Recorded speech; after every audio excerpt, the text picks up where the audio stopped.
नमस्कार मेरे प्यारे विद्यार्थियों, मैं प्रदीप शर्मा आप सभी का हार्दिक अभिनंदन करता हूँ। क्लास 24 आप लोग राजस्थान पर, राजस्थान एग्जाम पर। आशा करता हूँ आप सब मस्त होंगे, बिंदास होंगे, मुस्कुराते हुए चेहरों के साथ होंगे। मेरे पीछे आप एक बहुत बड़ी सी तस्वीर देख रहे होंगे रक्षाबंधन की। आप सभी को हार्दिक बधाई हो। ठीक है, बिल्कुल।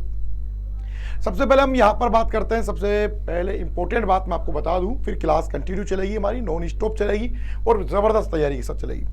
देखो, अगर आप लोग तैयारी कर रहे हैं विभिन्न प्रकार के एग्जामों की, जैसे कि अगर अपन बात करें, अगर आप लोग तैयारी कर रहे हैं जूनियर अकाउंटेंट की, तो जूनियर अकाउंटेंट के हमारी यहाँ पर 31 मॉक टेस्ट जारी किए हैं, जिनकी रेट है 399 रुपये, लगभग 400 रुपये के आसपास। और इस तैयारी के माध्यम से आप अपना भविष्य और भी अच्छा बना सकते हैं। थ्योरी हम फ्री ऑफ कॉस्ट पढ़ा रहे हैं, उसका कोई चार्ज नहीं है, यूट्यूब पे फ्री ऑफ लाइव क्लास दे रहे हैं आपको। दूसरी बात, अगर पढ़ा रहे हैं पर उसको मापना बहुत जरूरी है, तो मान चलो कि गुरु दक्षिणा के रूप में मापने के लिए यहाँ पर ये रेट रखी गई है। ठीक है, तो 31 मॉक टेस्ट अगर आप लोग देते हो तो कितने क्वेश्चन हो गए, एक बार आइडिया लगाओ थोड़ा सा आप लोग। ठीक है, अगर आप जानना चाहते हो कि सर आपका कंटेंट कैसा रहेगा, किस प्रकार का कंटेंट इसमें दिया जा रहा है, तो कंटेंट के लिए आप लोगों को बताना चाहूंगा, प्रत्येक रविवार को हमारा लाइव टेस्ट होता है, आप उसको ज्वाइन कीजिए। उसके बाद अपने इसको और भी बेहतरीन कर सकते हैं। देखिए भाई, एक बात तो हुई हमारी यहाँ पर। दूसरी बात, अगर मैं आपको बताऊं यहाँ पर कि जो टेस्ट सीरीज हमने यहाँ पर रखी है, वो कैसे आप लोग हासिल कर सकते हो जूनियर अकाउंटेंट की। ठीक है, तो प्ले स्टोर पर जाना पड़ेगा। प्ले स्टोर पर जाकर आपको क्या करना पड़ेगा, प्ले स्टोर पर जाकर आपको क्लास 24 का एप्लीकेशन डाउनलोड करना पड़ेगा। जैसे ही क्लास 24 का एप्लीकेशन डाउनलोड करोगे, आपके पास में यहाँ पर लिखा होगा जूनियर अकाउंटेंट।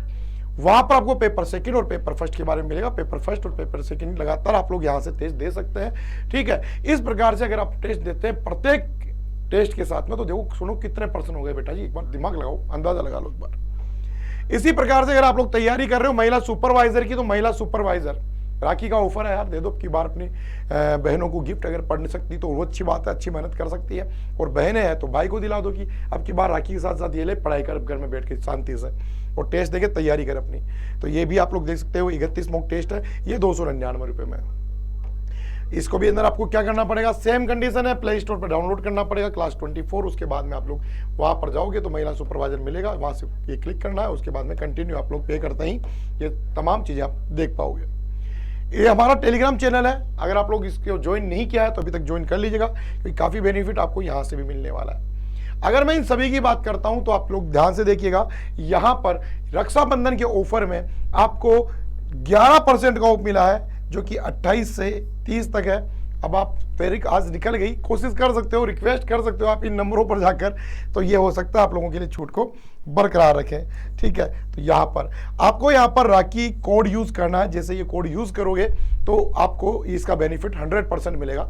परफेक्ट है। आप लोग यहाँ से भी बात करके अपनी तैयारी को और भी बात करके अपनी कोई भी कमी है, समस्या है, बता सकते हो। फिर भी अगर आपको डाउट है कि नहीं सर हमें कैसे क्या, तो आप मेरे से भी बात कर सकते हैं, यहाँ से नंबर लेकर कंटिन्यू मेरे से बात कर सकते हैं। मैं आपकी और भी कोई समस्या होगी वो समाधान कर दूंगा। अगर आपको लगता है कि टेस्ट सीरीज में दम नहीं है ना, तो मैं आपको पैसे भी वापस रिफंड करा दूंगा, इससे बड़ी बात नहीं कह सकता। ठीक है, तो ये काम आप लोग कर सकते हैं। और अब मैं आपको ले चलता हूँ यहाँ से अपनी क्लास की ओर। और अब आपकी क्लास की बात करें तो देखो, हमने लास्ट क्लास में जो बात की थी वो बात की थी किसको लेकर, राजस्थान। और राजस्थान में बात की थी अपन ने राजस्थान के क्लाइमेट को लेकर, जलवायु को लेकर, कि राजस्थान की जलवायु को प्रभावित करने वाले कारक कौन कौन से, ये बात हमारी चल रही थी। चलो इसी क्रम में थोड़ा सा आगे बढ़ते हैं, राजस्थान के मैप को लेते हैं पहले, और फिर आगे देखते हैं कुछ और नया जबरदस्त। ठीक है, आज हम पढ़ेंगे राजस्थान की जलवायु के वर्गीकरण के बारे में। आज हम राजस्थान की जलवायु के वर्गीकरण के बारे में पढ़ने वाले हैं। राजस्थान की जलवायु के वर्गीकरण के बारे में अपन आज पढ़ने वाले हैं। तो टॉपिक हमारा राजस्थान की जलवायु और वर्गीकरण। राजस्थान की जलवायु, राजस्थान की जलवायु, और यहां पर अपन पढ़ेंगे आज वर्गीकरण। तो वर्गीकरण की अगर हम बात करेंगे आज जलवायु की, तो वर्गीकरण एक प्रकार से नहीं होता है, विभिन्न अलग अलग प्रकारों से वर्गीकरण होता है। पर्टिकुलर मैं आप लोगों से बात करूं यहां पर, तो देखो वर्गीकरण के आधार क्या है, पहले वर्गीकरण के आधार पढ़ेंगे अपन। ठीक है, तो मैं आपको पहले ही बता देता हूं सामने ही कि वर्गीकरण के अपन क्या पढ़ रहे हैं, वर्गीकरण के आधार, किन किन आधारों पर यह वर्गीकरण होता है, इस बारे में अपन बात करेंगे। तो वर्गीकरण का सबसे पहला आधार आपके यहां पर है वर्षा के आधार पर। दूसरा वर्गीकरण का आधार है समय चक्र, समय चक्र और ऋतु के आधार पर, ऋतु के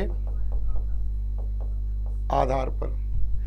तीसरी अगर मैं बात करूं आप लोगों से यहां पर किस आधार पर, तो व्यक्तिगत आधार पर, व्यक्तिगत आधार पर, व्यक्तिगत आधार पर। और एक अपन वर्गीकरण करेंगे नंबर 4 वायुदाब के आधार पर, वायुदाब के आधार पर। चलिए अब देखिएगा आपके सामने यहां पर राजस्थान है और राजस्थान में अपन जलवायु का वर्गीकरण पढ़ रहे हैं और वर्गीकरण के लिए मैंने आपको कुछ आधार यहां पर बताए।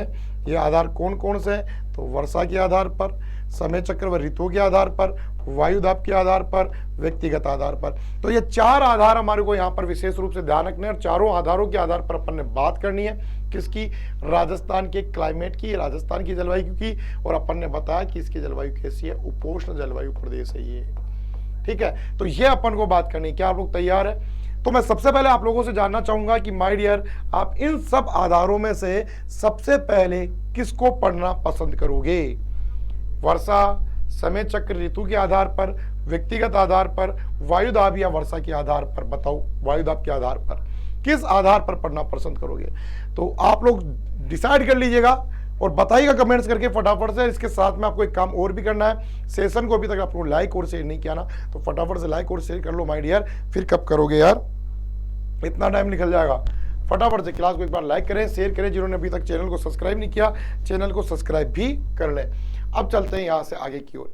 तो सबसे पहले अगर अपन बात करते हैं कि किस आधारों की, तो आधारों पर सबसे पहले जो नाम लेंगे वो अपन करेंगे समय चक्र व ऋतुओं के आधार पर। आज वर्गीकरण बिंदास तरीके से, बेहतरीन तरीके से करेंगे, समय चक्र व ऋतुओं के आधार पर वर्गीकरण।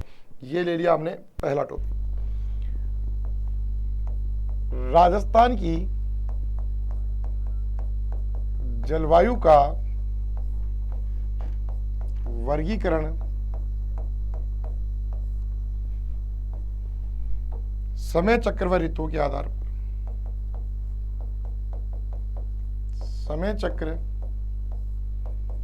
व ऋतुओं के आधार पर। राजस्थान की जलवायु का वर्गीकरण समय चक्र व ऋतुओं के आधार पर किया गया 3 भागों में। कितने भागों में किया गया? 3 भागों में। सर 3 भाग कौन कौन से? तो पहला तो ये रहा, दूसरा ये रहा और तीसरा ये रहा। नंबर 1 पर ग्रीष्म ऋतु,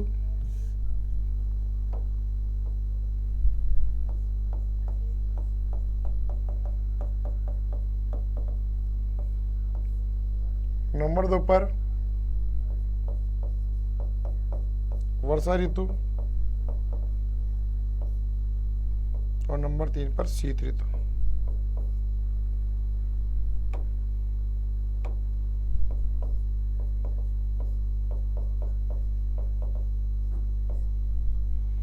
ग्रीष्म ऋतु की बात करते हैं अपन, तो ध्यान से सुनिएगा। ग्रीष्म ऋतु मार्च से शुरू होती है और बनी रहती है मध्य जून तक। कि सर मध्य जून से क्या मतलब है? मध्य जून आपने क्यों लिखा? क्या लॉजिक है मध्य जून लिखने का? इसके पीछे लॉजिक क्या है? तो बच्चों मध्य जून लिखने के पीछे लॉजिक है कि लगभग 17 जून से 15 से 17 जून के मध्य, लगभग 15 से 17 जून के मध्य यहां पर मानसून प्रवेश करता है। मानसून क्या करता है? प्रवेश करता है। किसमें? राजस्थान में। ये होती है बात। वर्षा ऋतु मध्य जून से स्टार्ट होती है और मध्य जून से स्टार्ट होती है और ये बनी रहती है कब तक? ये बनी रहती है सितंबर तक। सितंबर तक बनी रहती है। शीत ऋतु अक्टूबर से स्टार्ट होती है और फरवरी तक बनी रहती है। परंतु इसी बीच में घटनाक्रम यहां पर होता है शीत ऋतु के साथ। यहीं पर एक होती है शरद ऋतु। और इस शरद ऋतु को बोलते हैं मानसून प्रत्यावर्तन काल। मानसून प्रत्यावर्तन की घटना इस समय घटित होती है और यह समय होता है अक्टूबर से मध्य दिसंबर।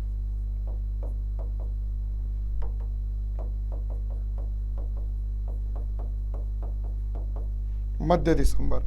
और नंबर 2 पर होती है खुद शीत ऋतु। और ये जो शीत ऋतु की अगर मैं बात करूं, शीत ऋतु, और इस शीत ऋतु की मैं बात करता हूं तो ये रहती है आपके मध्य दिसंबर से फरवरी तक। ये देखो, ये है समय चक्र व ऋतुओं के आधार पर वर्गीकरण। राजस्थान की जलवायु का यह वर्गीकरण है। तो अगर आप लोग तैयारी कर रहे हो जबरदस्त तरीके से, तो एक जबरदस्त बात यहाँ पे आप लोगों के बीच में, अब इसका पोस्टमार्टम करेंगे अपन बेहतरीन तरीके से। पर इससे पहले अपन ने यहाँ पर बात की किसको लेकर, इससे पहले हमने बात की कि जलवायु का जो वर्गीकरण होगा उस वर्गीकरण के प्रमुख आधार कौन कौन से होंगे। तो ये तमाम आधार में एक अपन ने लिया समय चक्र व ऋतुओं के आधार पर। समय चक्र व ऋतुओं के आधार पर कितने भागों में? 3 भागों में।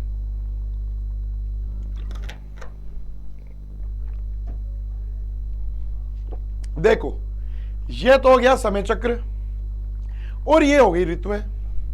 ये तो हो गया समय चक्र और ये हो गई ऋतुएं। बोलो हाँ या ना। यहां तक की बात समझ में आई कि आप लोगों के? फटाफट से थंब का निशान बनाकर भेजिए कि हाँ सर यहां तक की बात हमारी क्लियर हो गई। यहां तक की बात हमारी क्लियर हो गई। फटाफट से एक बार थंब का निशान बनाकर भेज दें। ठीक है, फिर मैं आपको पोस्टमार्टम करता हूं। सबसे पहले अपन ग्रीष्म ऋतु के बारे में पढ़ेंगे, फिर यहां से आगे की ओर बढ़ेंगे। ठीक है, तो आज हम ग्रीष्म ऋतु के बारे में पढ़े, उससे पहले ये सबका क्लियर टॉपिक आपका स्टार्ट हो चुका है। समय चक्र और ऋतु के आधार पर वर्गीकरण आप लोगों ने बेहतरीन तरीके से उतार भी लिया होगा, नहीं तो स्क्रीनशॉट लेकर आराम से तसल्ली से उतार लीजिएगा। अब हम यहां पर लेते हैं, सबसे पहले ग्रीष्म ऋतु की बात करते हैं। कौन सी ऋतु की बात करते हैं? ग्रीष्म ऋतु। बहुत गजब की चीज आपको यहां पर सीखने के लिए मिलेगी।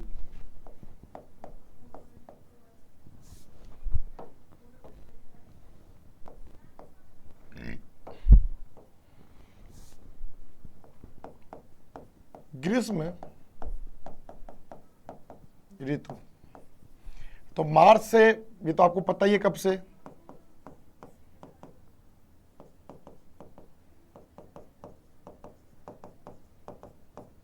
मध्य जून। देखो इधर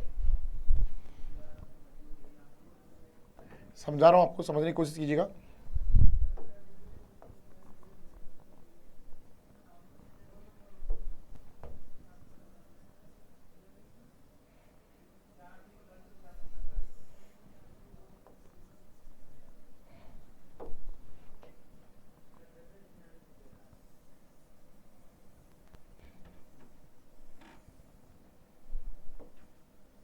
देखिए, ये हमारा भारत और भारत में हमने बना दिया हमारा राजस्थान। 2 बातें यहां पर क्लियर हो गई। आप लोग बिल्कुल फैक्ट देख लीजिएगा।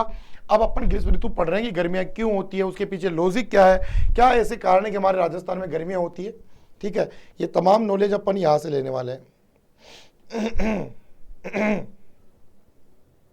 ओके डियर, तो देखो यहां से एक लाइन गुजरी है जिसका नाम है कर्क रेखा। ठीक है, और यहां से एक लाइन गुजर रही है 0 डिग्री भूमध्य रेखा। ओके, यहां तक की बात सभी की क्लियर हो गई।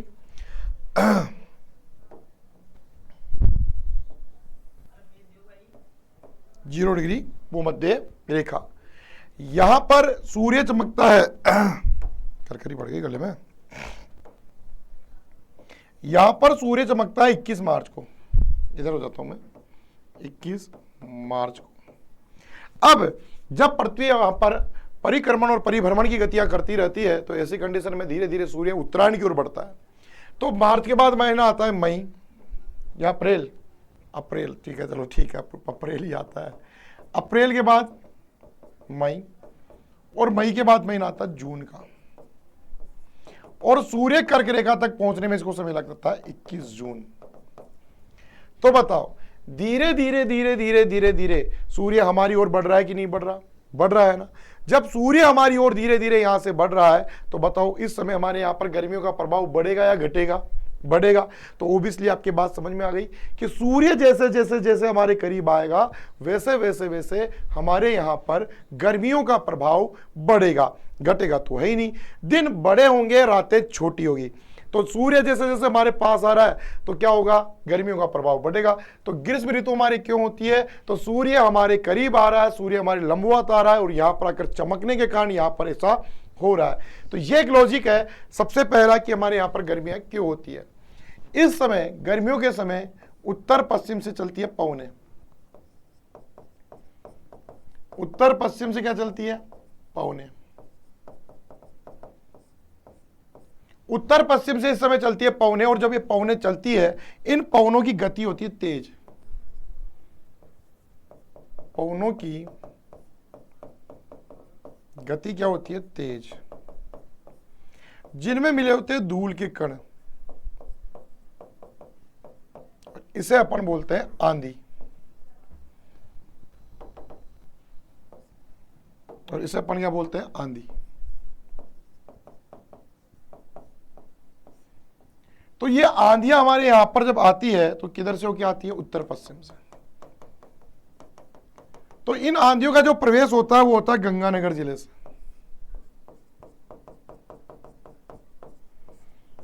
अभी भी गंगानगर ही आंसर आएगा, अनूपरी बनने के बाद भी आप लोग यहां पर गंगानगर आंसर कर सकते हैं, इसमें कोई डाउट नहीं है। आप लोग सोचो कि नहीं सर अब तो अनूपगढ़ अलग हो गया ना, तो ऐसा कोई सिस्टम यहाँ पर नहीं है, ठीक है ना। गंगानगर ही आएगा क्योंकि सबसे ऊपर में स्थित वही है, फिर उसके बाद में अनूपगढ़ आएगा, ठीक है। तो गंगानगर में सर्वाधिक 27 दिन यहाँ पर क्या आती है, आंधियां।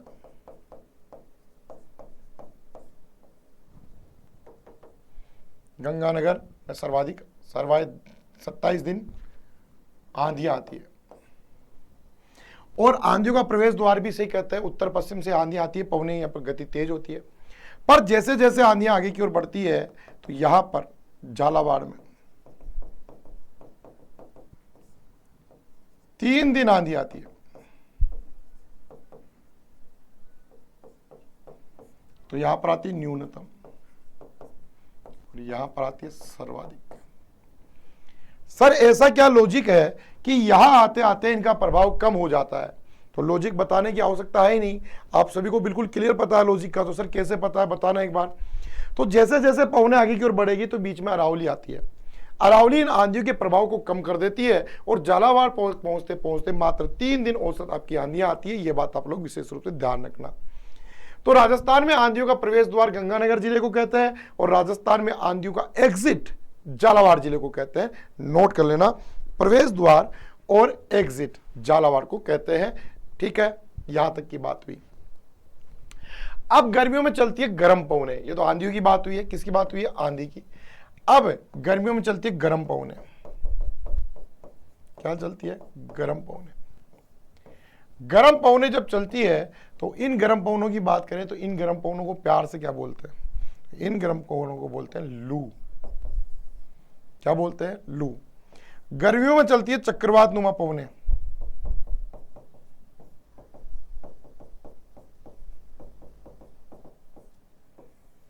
और इन चक्रवात नुमा पवनों को अपन क्या बोलते हैं, तो इन चक्रवात नुमा पवनों को अपन बोलते हैं बबूला स्थानीय भाषाओं में।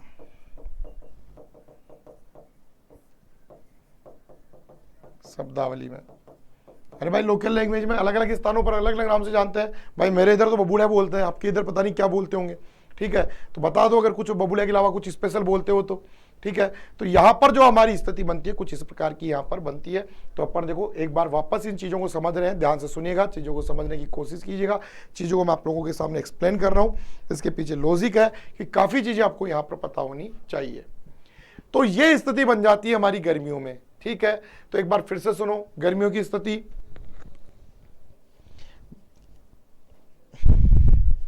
क्लास को लाइक और शेयर तो कर दो यार, जिन्होंने अभी तक नहीं किया है फटाफट से। नहीं करोगे क्या, कर दो यार लाइक शेयर। तो जितने भी स्टूडेंट हैं फटाफट से क्लास को एक बार लाइक करेंगे, शेयर करेंगे। जिन्होंने अभी तक चैनल को सब्सक्राइब नहीं किया ना, फटाफट से चैनल को सब्सक्राइब भी करेंगे, ठीक है। जल्दी से कर दो यार, जल्दी से, ठीक है। देखता हूं मैं हाँ, अब आप लोगों से एक से मैं पढ़ाई जा रहा हूँ ना, तो भी आपको ऐसा लग रहा है कि गुरुजी पढ़ाई पढ़ा रहे हैं, आज बात ही नहीं कर रहे। अरे भैया, क्लास देख रहे हो तो बात भी करना जरूरी है, मैं बात भी कर रहा हूँ, आप लोग बताते चलिएगा कि कैसे क्लियर हो गई आपकी कि भाई गर्मी क्यों पड़ती है। तो ये बात आपके दिमाग में फिट बैठ गई कि हमारी गर्मी क्यों पड़ती है गुरुजी, तो मैंने बता दी बेटा जी, इसलिए गर्मियाँ पड़ती है।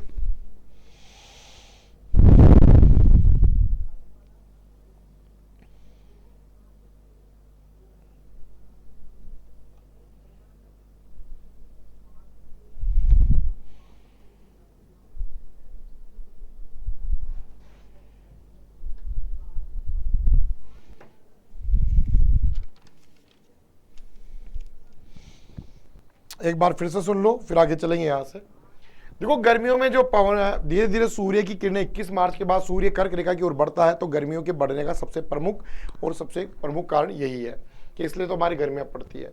फिर धीरे धीरे हमने बात की कि इस समय यहाँ पर निम्न वायु दाब बनता है, तो पवनें उत्तर पश्चिम से आती है, और उत्तर पश्चिम से जब पवनें आती है तो इनमें किन के कण होते हैं, पवनों की गति तेज होती है, धूल के कण होते हैं, और इन धूल भरी पवनों को अपन बोलते हैं आंधी।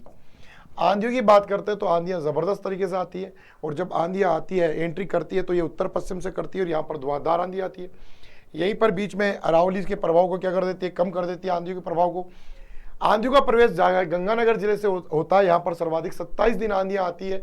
ठीक है, अनूपगढ़ के बनने के बाद इन आंधियों के अंदर प्रभाव आपको देखने के लिए मिलेगा, ये ध्यान रखना। यहां से आपको एक लॉजिकल पार्ट घूम सकता है, अनूपगढ़।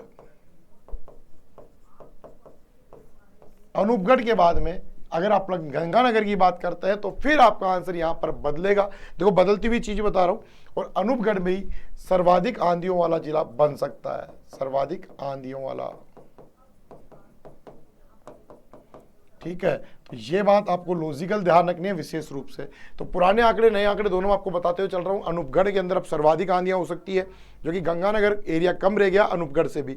ठीक है, तो यहाँ पर ये बात होती है। झालावाड़ में नो चेंज, कोई चेंज नहीं है, तो यहाँ पर जैसा है वैसा के वैसे रहेगा। धीरे धीरे आंधियों का प्रभाव नीचे की ओर बढ़ता जाता है, तो आंधी की स्थिति भी यहाँ पर बदलती जाती है। देखो, मैं आपको बताऊँ नक्शे में भी कि आंधियों का प्रवेश होगा तो अब इधर से ही होगा ना। ठीक है, अब आंधियों का प्रवेश इधर से होगा, धीरे धीरे आगे की ओर बढ़ती जाएगी, तो यहाँ पर धीरे धीरे इनकी संख्या में भी कमी होगी, क्योंकि इतना सा रह गया। अब 27 दिन यहाँ पर अकेले में आए पॉसिबल है क्या, नहीं है ना। तो ऐसी कंडीशन में ये भी चेंज हो जाएगा। तो ये आपको विशेष रूप से यहाँ पर ध्यान रखना पड़ेगा कि अनूपगढ़ के अंदर अब सर्वाधिक आंधियां आने की पूर्ण रूप से संभावनाएं है, न कि गंगानगर में। तो ये आपका आंसर यहाँ पर बदल सकता है कि सर्वाधिक आंधियों वाला जिले की अगर अपन बात करें तो सर अब क्या होगा, तो सर्वाधिक आंधियों की बात करें तो अनूपगढ़ यहाँ पर आंसर हो सकता है, विशेष रूप से ध्यान दीजिएगा। झालावाड़ में नो चेंज, बाकी सब चीजें वैसी की वैसी है। पवनों को लू कहते हैं, चक्रवात नुमा पवनों को बबूलिया कहते हैं स्थानीय भाषाओं में, और कोई चेंज यहाँ पर नहीं हुआ है। यहाँ तक की बात हमारी क्लियर। अब चलते हैं यहाँ से, पढ़ते हैं विशेष। थंब का निशान बना दो, क्लियर हो गया सभी का। तो फटाफट से एक बार थंब का निशान बनाकर भेज दो जल्दी से, जिन्होंने अभी तक नहीं भेजा है फटाफट से भेजो, जल्दी से भेज दो।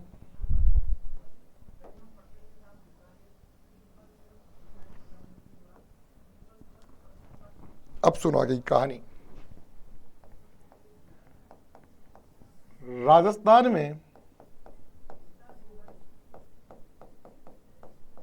गर्मियों में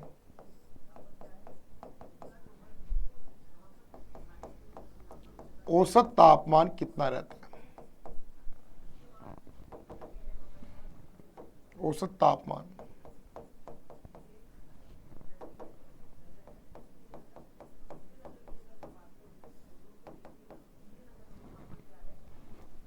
राजस्थान में गर्मियों में औसत तापमान कितना होगा। तो राजस्थान में गर्मियों में अगर मैं औसत तापमान की बात करूं तो यहां पर यह तापमान होता है 38 डिग्री सेंटीग्रेड। 38 डिग्री सेंटीग्रेड होता है राजस्थान में गर्मियों में औसत तापमान 38 डिग्री सेंटीग्रेड होता है। पर अगर मैं बात करूं कि सर्वाधिक कहां तक पहुंच जाता है, तो ये आप लोग फिर ध्यान रखना भैया, ये गर्मियों में सर्वाधिक पहुंच जाता है तापमान 50 डिग्री तक, और न्यूनतम गर्मियों में कितना हो जाता है, तो 11 से 12 डिग्री। ये ऐसा कहां होता है, तो ऐसा होता है जैसलमेर में। कि सर जैसलमेर में ऐसा क्यों होता है, तो आपको मैंने पहले ही बताया था कि रेत जल्दी ही गर्म होती है, जल्दी ही ठंडी होती है, जब रेत गर्म जल्दी होगी, जल्दी ठंडी होगी, तो ये टेम्परेचर यहाँ तक पहुँच जाएगा। आप लोग कुछ आकर भी कुछ नहीं कर सकते। तो अगला क्वेश्चन, राजस्थान में सर्वाधिक तापमान वाला जिला।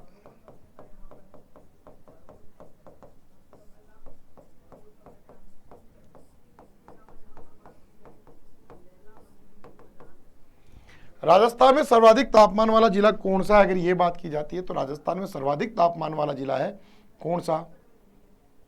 चूरू था, चूरू ही है, चूरू ही रहेगा। चूरू था, चूरू है और चूरू ही रहेगा। तो इसमें कोई परिवर्तन नहीं होगा चूरू में, ठीक है। तो ये ध्यान रखना, चूरू था, चूरू है, चूरू ही रहेगा। तो इसमें कोई चेंज नहीं है, कोई परिवर्तन नहीं है। और न्यूनतम तापमान पूछ ले तो भी चूरू ही रहेगा। सर्वाधिक नहीं पूछकर पूछे, न्यूनतम तापमान।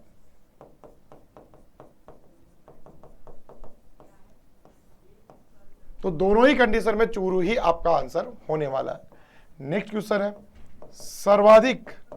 अब यहां पर बात होती किसको लेकर?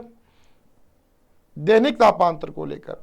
राजस्थान में सर्वाधिक दैनिक तापांतर वाला जिला, राजस्थान में सर्वाधिक दैनिक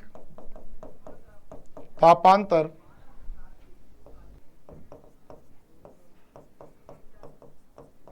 वाला जिला। तो राजस्थान में सर्वाधिक दैनिक तापांतर वाला जिला कौन सा है? तो वो है जैसलमेर। कि सर दैनिक तापांतर क्या होता है? दैनिक तापांतर क्या होता है बेटा? दिन में गर्मी, रात को सर्दी को बोलते हैं दैनिक तापांतर। दिन में गर्मी और रात को सर्दी को जो होती है उसे अपन बोलते हैं दैनिक तापांतर। क्या बोलते हैं उसे? दैनिक तापांतर कहते हैं। क्या बोलते हैं उसे? दैनिक तापांतर के नाम से जानते हैं। यह बात आपको ध्यान रखनी, दैनिक तापांतर। अब इसे चाहे आप दैनिक तापांतर कह दो या विषम जलवायु कह दो, बात एक ही है।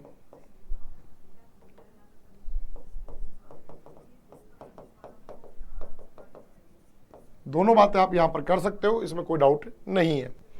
नेक्स्ट है किसको लेकर? राजस्थान में सर्वाधिक तापमान, राजस्थान का सबसे शुष्क स्थान की बात करेंगे अपन। सर्वाधिक शुष्क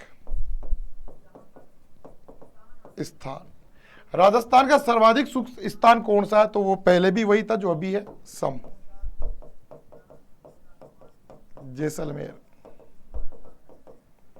कि सर सम क्यों है? तो यहां पर 0 से 5 दिन औसत वर्षा होती है और एकमात्र वनस्पति रहित क्षेत्र राजस्थान का, एकमात्र वनस्पति रहित क्षेत्र है। एकमात्र वनस्पति रहित क्षेत्र ये जिसमें वनस्पति बिल्कुल भी नहीं पाई जाती। सोचकर भी सोचे ना कि यहां पर वनस्पति पाई जानी चाहिए, यहां पर वनस्पति पाई जाती होगी, यहां पर वनस्पति के तो भंडार होंगे, तो ये बिल्कुल आपकी सोच गलत है। ठीक है, अगला, राजस्थान का सर्वाधिक गर्म महीना, सर्वाधिक गर्म महीना, राजस्थान का सर्वाधिक गर्म महीना कौन सा हो सकता है? तो वो होगा जून। लपक कर गर्मी पड़ती है जून में। राजस्थान का सबसे गर्म महीना जून होता है बच्चों। राजस्थान का सबसे गर्म महीना कौन सा होता है? जून का होता है। कौन सा होता है? जून के महीने में लपक कर गर्मी पड़ती है। ये बात भी आपको विशेष रूप से ध्यान रखनी है। तो सबसे गर्म महीना कौन सा है? जून। सर्वाधिक गर्म दिन,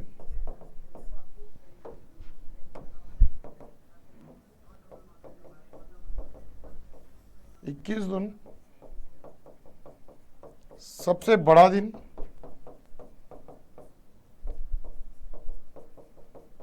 सबसे छोटी रात। यह बात भी आपको विशेष रूप से ध्यान रखनी है।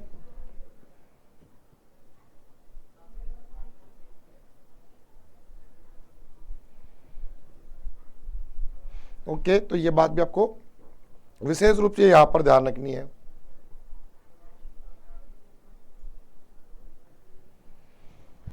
तो ये होगी बात थोड़ी कुछ विशेषताओं से रिलेटेड कि हमारे यहाँ पर किस प्रकार की विशेषताएं गर्मियों में पाई जाती है। अब मैं आपको यहां पर एक चीज और बताना चाहूंगा, पहले थोड़ा सा मुझे याद है क्या दिमाग में एकदम से।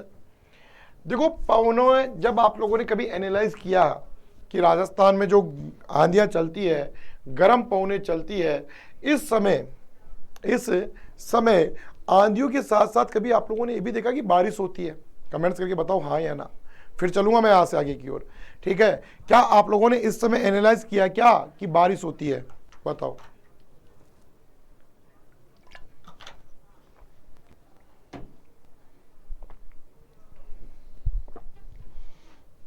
गर्मियां होती है, और गर्मियों में कभी आप लोगों ने ऐसा एनालाइज किया क्या कि बारिश भी होती है आंधी के साथ साथ? बिल्कुल होती है। और उस समय जो वर्षा की बूंदें इसमें मिली होती है उसे बोलते हैं संवहनीय पवनें।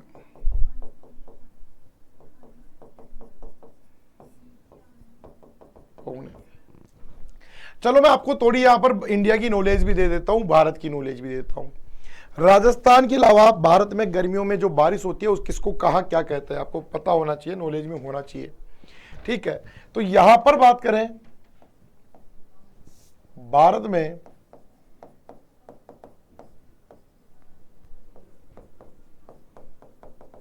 ग्रीष्म ऋतु में मानसून,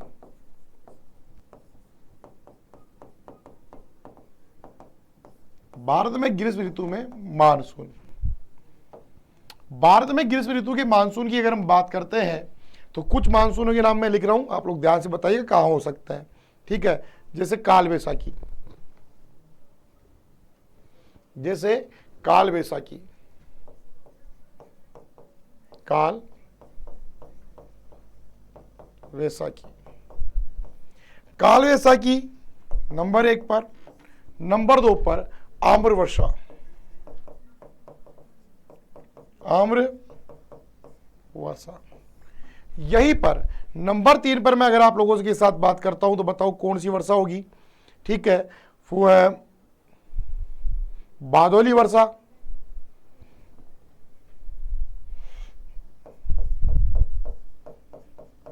जिसे बोलते हैं नार्वेस्टर,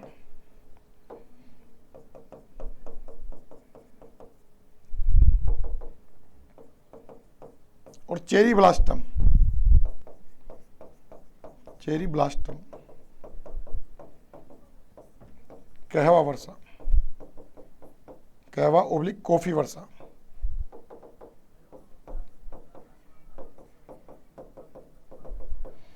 अब सुनो, यह होती है पश्चिम बंगाल में, आ जाती है कभी कभी एग्जामों में। यह होती है कर्नाटक, यह होती है असम, कर्नाटक, केरल। तो ये वर्षा भी आप लोगों को विशेष रूप से ध्यान रखनी है। ठीक है, तो ये वर्षाएं भी आपके यहां पर पाई जाती है, तो एक बार फिर से देख लीजिएगा। ये हमारे यहां पर अगर हम मानसून की पर्टिकुलर बात करते हैं तो ये आज हमारी ग्रीष्म ऋतु और मानसून की बात यहां पर होती है कि ग्रीष्म ऋतु में भी मानसून बनते हैं तो उन्हें किस नामों से पुकारते हैं भारत और राजस्थान में। ठीक है, तो इसी के साथ मैं अब लेता हूं इस क्लास को विराम, और फिर मिलेंगे नई शुरुआत के साथ, एक नई ऋतु के साथ। धन्यवाद। जय हिंद, जय भारत।